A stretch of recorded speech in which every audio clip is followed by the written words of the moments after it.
దేవుడా దేవుడా paper leak కాకుండా చూడు సామి 3 నెలల సంధి సినిమాలు చూడకుండా సెల్ ఫోన్ పట్టుకోకుండా కష్టపడి చదివినా లీక్ కాకుంటే రిజల్ట్ కంటే ముందే నీ కొండకొస్తా సామి.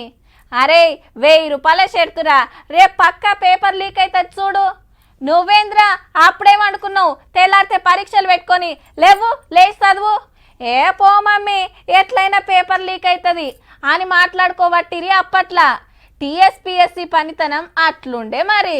కొత్త కొలువులకు తొవ్వ సాపైనట్టే. టీఎస్పీఎస్సీ చైర్మన్ 5 మెంబర్ల రాజీనామాకు ఓకే చెప్పింది గవర్నర్ మేడం. డిసెంబర్ రాజీనామా చేసిరు గానీ ఇన్ని రోజులు రాజ్భవన్ లో పెండింగ్ ఉండే. ఇక కొత్త చైర్మన్ కొత్త మెంబర్లు వస్తారన్నట్టు. అయితే ఇంకా నోటిఫికేషన్లు పరీక్షలు ఫలితాలు. అప్పట్లో పల్లి బఠానీ లెక్క క్వశ్చన్ పేపర్ రమ్ముడు కొన్నోళ్ళు ఇంకోళ్ళ కమ్ముడు జోరుగా నడిచింది. పరీక్షలు చక్కగా పెట్టినందుకు రద్దులైనవి మళ్ళా రాసినా ఉత్తదయ్యింది. ఇంత జరిగినా అప్పట్లో బోర్డును మార్చలేదు, ఎవరిని తీసేయలేదు.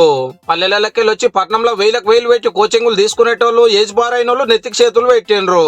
30 లక్షల మంది జీవితాలకు సంబంధించిందా. ఇక కొత్త గవర్నమెంట్ రాగానే చైర్మన్ మెంబర్లు పిలిచి మాట్లాడితే ఎంబటే రాజీనామాలు చేసిండ్రు. పాత పద్ధతి మంచిగా లేదని కేరళ రాష్ట్రంలో ఎట్లున్నదో తెలుసుకున్నారు మల్క.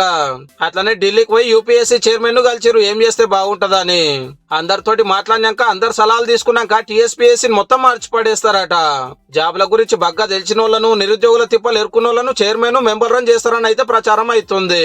కొత్తోళ్ళు రాగానే రప్ప నోటిఫికేషన్లు ఇస్తాము, ఏడాదికి 2 లక్షల జాబ్లు ఇస్తామని ఖుద్దు సీఎం సారే చెప్పిండు కాబట్టి అన్నిటికీ లైన్ క్లియర్ అయ్యింది.